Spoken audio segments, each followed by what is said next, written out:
Fantastic. Cheers. Cheers. Thank you for joining us.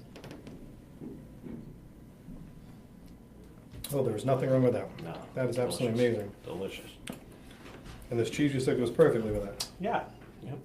Right from the same region, and just a little bit of black truffle. See, Molly and Kate are going to be very jealous because I can eat and drink on the show. Yeah.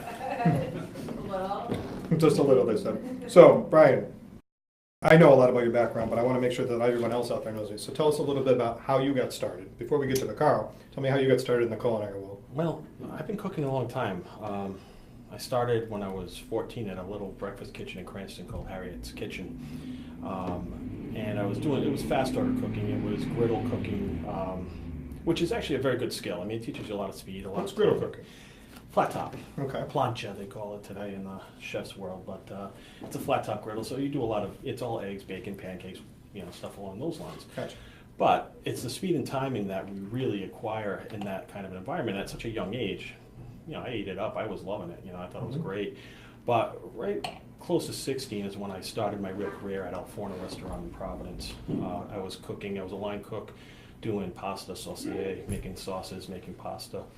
It was quite an event. I was surrounded by incredible chefs. My mentors, George Shimon, Joanne Cameen, trained under them. They were artists trained, and so you were trained as you were training to be a chef, but from an artist. Absolutely. It was a whole different type of approach to cooking. It was about learning cultures before you learned cuisine. And Joanne and George were kind of the founders, if you will, of the culinary scene in Rhode A Island. big part of it, yeah. Yeah. A very big part. And I know that, And still, and I think that's when I met you. It was probably in, I think, 99 we talked about. It was Yeah. when, and you were there, right? right. I was at Forno. I was running the kitchens, and I was the chief of operations there. And I was there for a good 17 years before leaving to open Bacaro with my partner, Jennifer. 17 years. So you were a baby, buddy. Well, I started there when I was 16. Yeah, I was there until I was 33. Wow. So- And speaking of babies, we get to a big congratulations because you have a Thank baby you. daughter. Yep, little girl. Yep, she wouldn't go down and take a nap this morning, so this afternoon's on my way here, so I had to leave her Was with it my partner, Elizabeth? Jennifer. Yep, So, Elizabeth. Elizabeth, thank you for letting your father come. We Thank greatly you. appreciate it. And Jennifer, thank you for watching, Elizabeth. Allowing Brian to come in. Yeah. We're good. And this, I hope, will be the first of many for you because you got to catch up to me. I'm at 4 now. So I can't believe that, and no, I think I'm happy right now. She's a great baby. So we kind of just touched upon, some of your mentors, some of the people that were kind of your heroes that you were under, which was Joanne and George, and Yeah. they were both tremendous. I mean, the pizza alone was something that put them Oh, on the incredible. map all over the place, but Yes. they had very authentic dishes.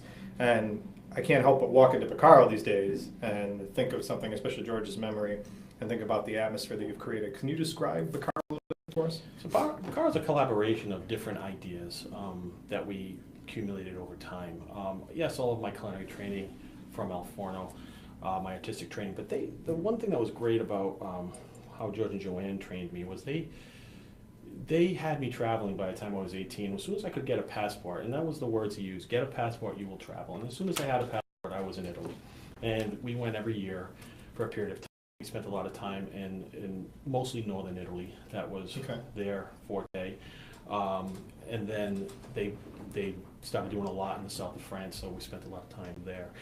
What was interesting about it is it's a culinary journey, sure, but you start to learn the culture of a country or a town or a village. Right. And in Italy, it's very different from town to town.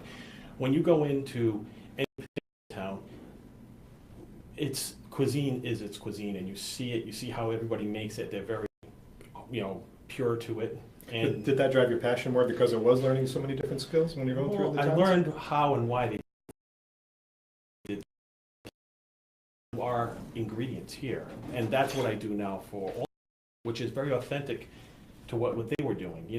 It's not about a recipe. It's not about an influence so much as who's doing what. It's about learning why people cook the way they cook from their backyard.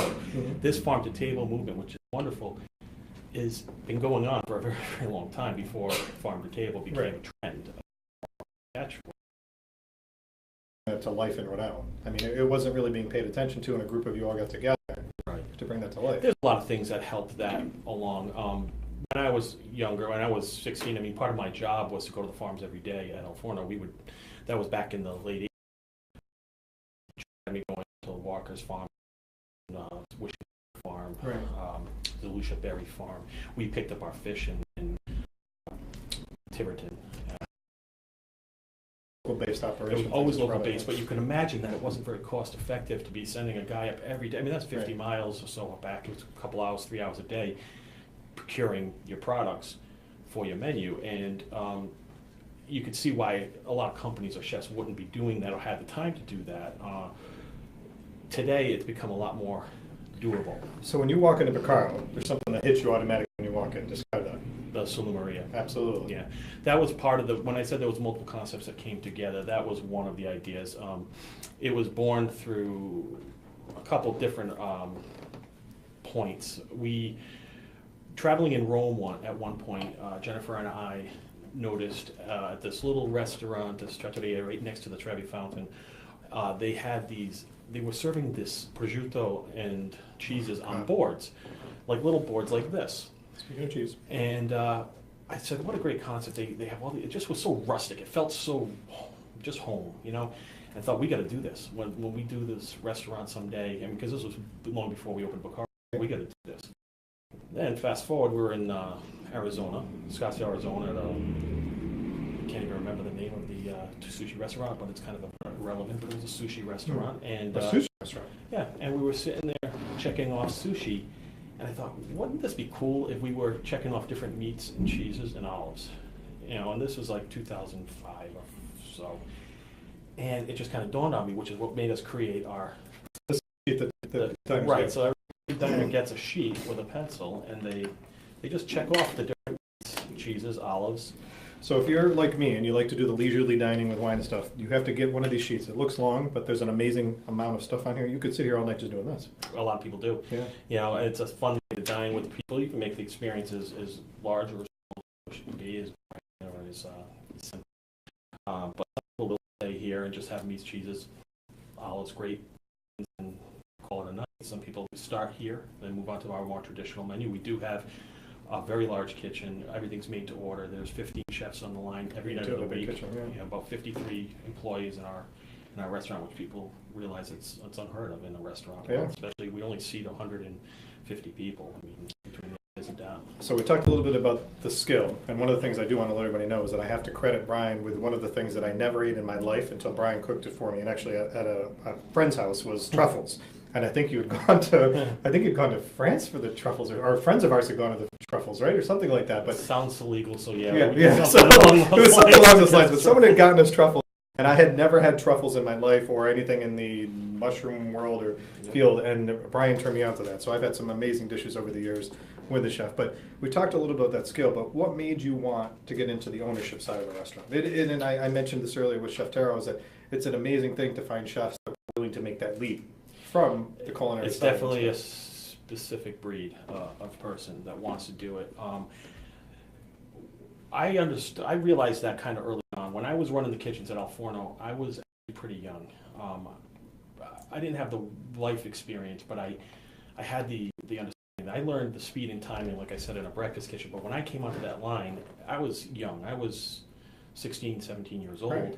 Cooking on one of the most famous lines in the country, and you know, just to sum it up, I had an Oranger from Boston as one of the chefs. To my left, I have Wiley Dufresne from WD. You know, we had some really big names going on, great chefs that started their careers there that were around me, and I was cooking alongside of them, so I was kind of afraid I'd make mistakes. So I paid very close attention to details.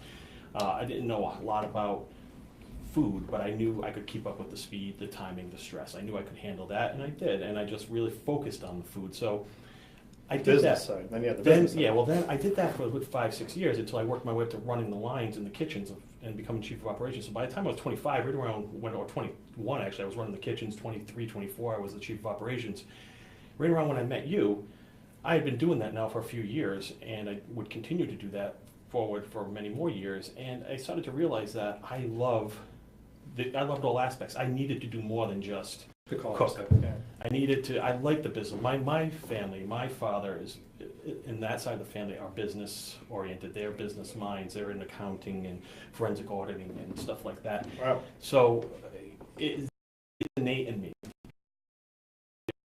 the culinary artistry, but I do have a business sense side too. So I went in that direction, and I really enjoy doing both. One, my brain You get That's tired, very you get true. writer's block, you switch to the other, numbers are absolute. You can kind of just bury yourself in them and work them out.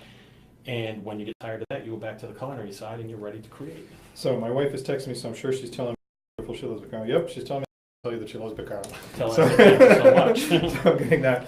So I know that over the years, when coming from El Forno, now going to Bacaro, is that you had a lot of people you've cooked for, a lot of amazing people you've cooked Oh, for. sure, yeah. So can you talk to us a little bit some of the people that you've been under the pressure of the things you cook? I was in the restaurant one time and know someone that was one of my favorites you cooked for, which was Billy Joel. Oh, yeah. And I know that he was someone that was frequent into Rhode Island for a while. Yeah, he was.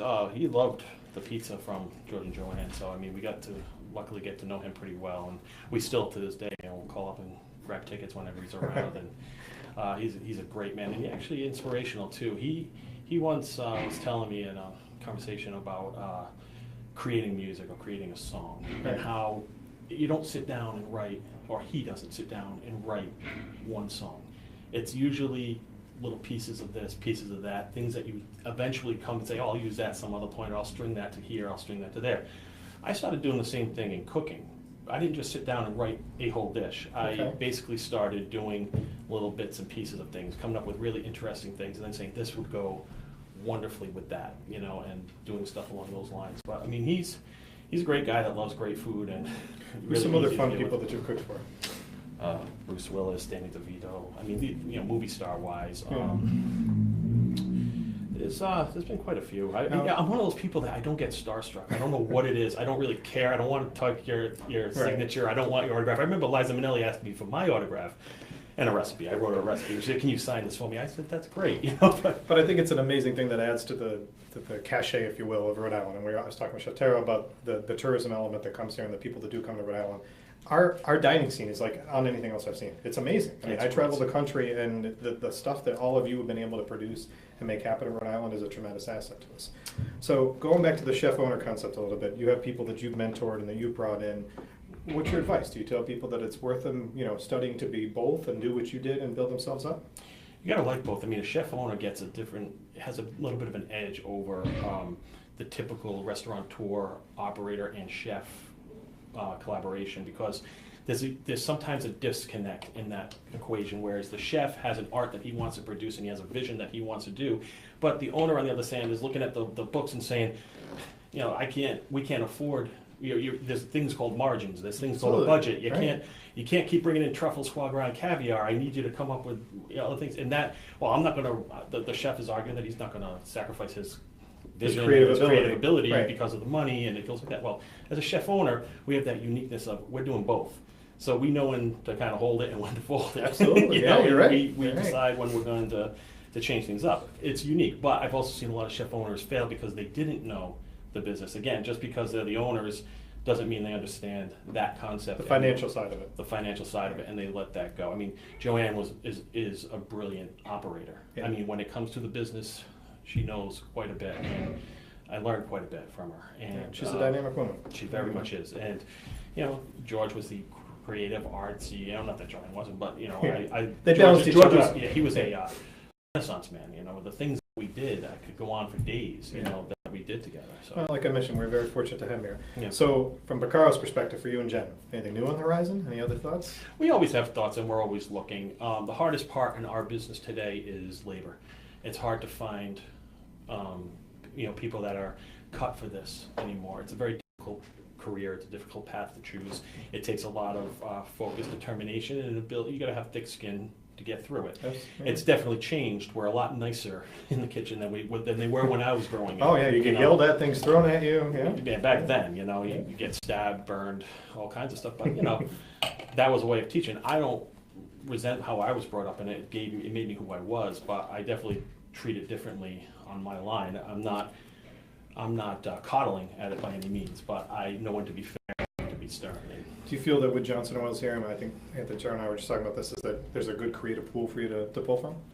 There's a lot. They're still a little green at that point, so they're just kind of finding their way. We do internships with the school. We have one now currently going on, and we work with the students. But yes, to answer your question, yes, there's a lot. It's helpful. There's a lot of creativity, in there. So, last thing I got from you, because I know the seasons are changing, and obviously today we had a gorgeous day out in the city. your menu's always evolving, and you always have some tremendous additions to the menu when I'm in there. Anything exciting coming up for the spring we could know about? We change our menus. In fact, I didn't bring it out front with me. I brought it with me just to show you how we change. But we change our menus quite often. We print them in-house. There's a lot of markups that happen, a lot of red that gets crossed off, a lot of blue that gets re-added on. And there's no, sure, the seasonal changes are a lot bigger because of the change in ingredients, Yeah. but we change within that too. We call it menu maintenance. So last week, in fact, we changed 50% of the menu completely. Next week we'll probably change it again, and then as we get into spring and the farms start producing, you're going to see it's really, go on that Right. 50% change. It'd be tough to do. It's tough to do. I mean, one of them that actually sticks out in my head only because I thought it was creative play was a tuna dish where we call it cotto y crudo, cooked and raw. And Beautiful. what we did was I created the raw side is shaved fennel. Just it's very simple, tossed with a little bit of blood orange olive oil. And then the raw fennel is placed atop segments of all different mandarins from blood orange, clementines and whatnot around that. The raw sliced tuna on top of that with some fennel pollen on it. So we have raw fennel, we have raw, and a little bit of the orange and the oil and whatnot. And shaved zest of orange. Okay. So, go ahead. And then on the other side of the plate, we pan sear tuna, and we serve it on an orange and honey braised fennel that's cooked with rice separating the two and tangerine lace greens on that. So you have this whole dynamic of cooked tuna with all those same ingredients cooked, and then on the other side you have the raw. So you have the cotto y crudo. It's kind of fun. I'm getting a great response from it. It's the first time we've done something like this one. I got to try this. I'm like, now I want to come and try it. So one of the things I have to give you credit for as we close out is that what you just described and the way you described the dish is exactly how the staff at Bacaro. It's a very fortunate thing that you can go there and not feel uncomfortable about trying something you have on the menu. And a lot of people do come in to experiment. Sure. At many different places they go. But I know that it's one thing that's made me have a new familiarity is coming into things that I wanted to experiment and try. And you started me that out with truffles, so I've kind of followed that through. But I want to thank you for that. And that's an excellent thing that you've done for both training your staff and for the dining guests. That I give to Jennifer. I mean, she meets with them. The staff has meetings every day, and she does a great job at the front of the house and making sure that they're all well versed in the menu. Awesome. Well, thank you, Brian, for coming in. I think our next guest is probably arriving, so I want to make sure we get it. Really appreciate the time. Thanks for coming in. So Jennifer said, you're the best. Take your wine now. Yeah. Finish up the wine. I'm going to take this one. This is for you. Thank you, Chef. Really appreciate it. Thanks again for coming in. Yep.